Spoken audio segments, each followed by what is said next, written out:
But more important is what's gone on in West Virginia this week. In West Virginia, there was a strike back in 1990 where I think it was 44 out of 57 counties. You had school teachers striking.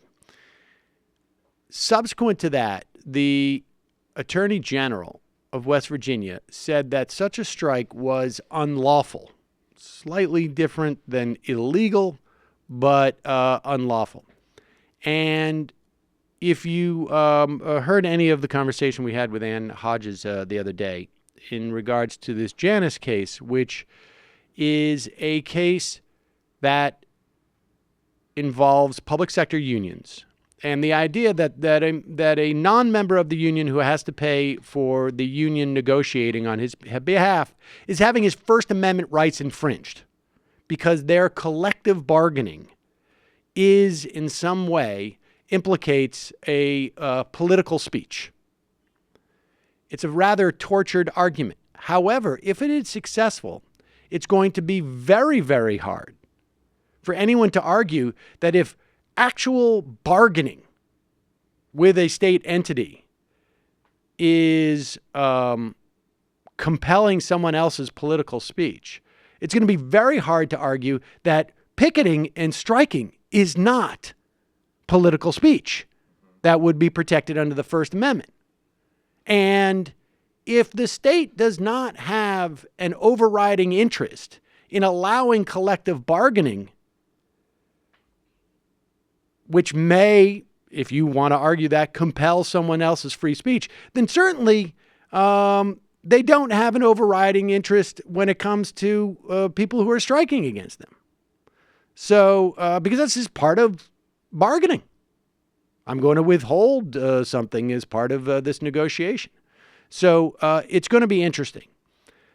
However, and that's why this what's happening in West Virginia is so important. Because in West Virginia, on Wednesday, it appeared essentially that the Republican governor and the Republican state house had basically folded to union leadership demands. And supposedly the reason was this, but the fact of the matter is I have a feeling it was some other things. But this is an exchange between a guy named a 12-year-old kid, Gideon, I think it's Taylor, is it? We'll call him Gideon. And Governor Justice, who apparently is a fairly corrupt guy himself, but yes, is on stage arguing as to why he would expend money for the Tourism Bureau, but not the schools when they have some of the lowest paid teachers in the entire country. Son, what's your name? Gideon Chase Glover. And an investment in West Virginia tourism brings in instantaneous money, instant money that I can help you with. If you throw it away, how smart are you being? If I put $20 million in tourism, it turns into $160 million. That costs $20. I'll take that away. I got $140 million extra dollars. Look what I can do for you. If you don't put it in there, don't put it in there at all. Education is an investment for all of us. Now just listen. If you don't put it in there at all, you're not going to have any money over here. If you put money in schools, you're making smart people. And if you have smart people, you can make more smart investments. Very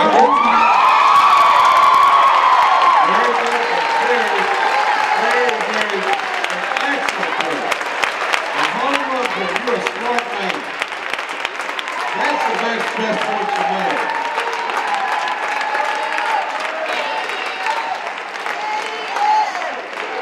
That is a home run point, son. And I'm proud of you for it. That's a real good one. What grade are you in, sir? 6.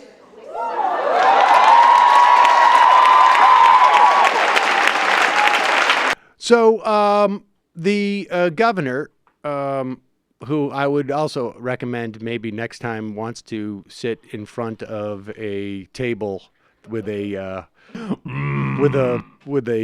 tablecloth. Hungry.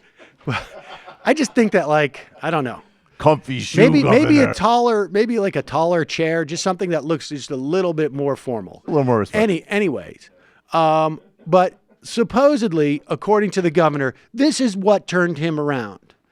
And it may very well have been this argument, although one would like to think that someone who has been reached the point of being a governor of a state would understand the idea of investing in education. Maybe he's just really into Disney movies. Like he's like, Right. the kid asked me that question, I changed the whole darn But policy. I think what he also realized was that he had a room full of people who were cheering the kid on, and the teachers were not losing any steam.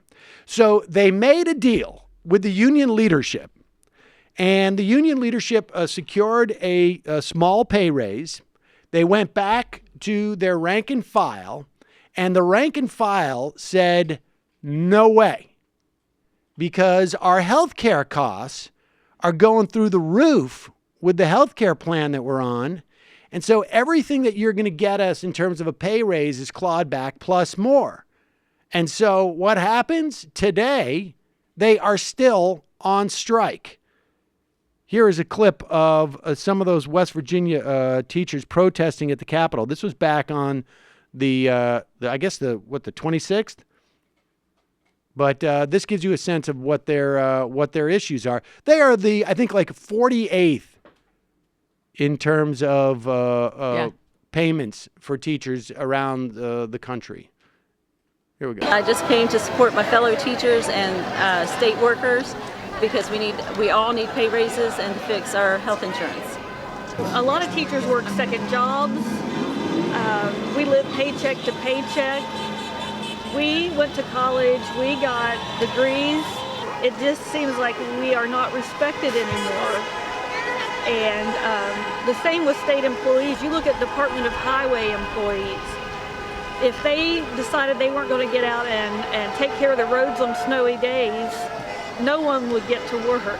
But yet we're at the bottom of the totem pole. We're in the heart of the $1 million or $1 billion coal field. We're from coal country. And my daughter had asked me, she said, Mom, she said, if this is the heart of the $1 million coal field, why doesn't Williamson have skyscrapers? Why is it so poor? And we've allowed these coal companies in the past to come in and rape and rob our land and kill the men who worked for them and gave them nothing in return, left nothing for the communities. I think with the current administration we have, they think if they keep people uneducated, that there's more control over the masses. Legally, we can't strike, but at least we stand together, and there's no way they're gonna fire all these teachers that were here today. I mean, this is, it's a big deal for a lot of reasons, not the least of which you see these teachers bringing in other issues from their communities. And so, this is, when people talk about social movement unionism, this is what they're talking about. They're talking about unions that are going out there and fighting for not just their narrow issue sets, their direct benefits, but they're fighting for broader issues in the community. And that's the way that you create that solidarity for people who aren't members of the union, for people who aren't teachers. And so very encouraging to see. And, as the better it goes in West Virginia, the better it's going to go around the country. The Chicago teachers strike was very inspiring, I think, to a lot of unions around the country. And you saw people like Barbara Maldioni get elected in Massachusetts on a similar platform that we saw in Chicago. So big deal. Big stuff.